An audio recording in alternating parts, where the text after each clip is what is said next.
YSR Telangana party అధ్యక్షురాలు YS Sharmila ముఖ్యమంత్రి YS Jaganmohan రెడ్డిని తాడేపల్లిలో నివాసంలో కలిశారు.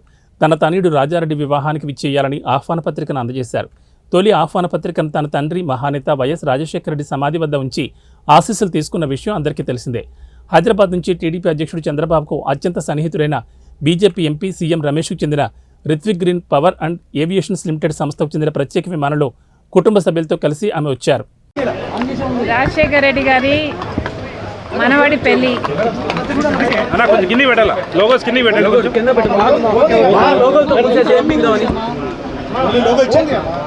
పెళ్లికి రమ్మని జగన్మోహన్ రెడ్డి గారిని ఆహ్వానించడం జరిగింది. సానుకూలంగా స్పందించారు.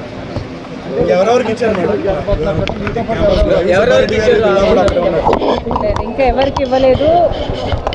మిగతా వాళ్ళందరికీ కూడా మొదలు పెట్టడం జరుగుతుంది.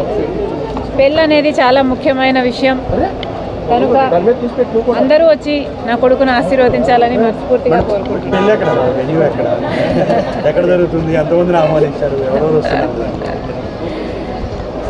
ఎందుకు లేవు అంత డీటెయిల్స్.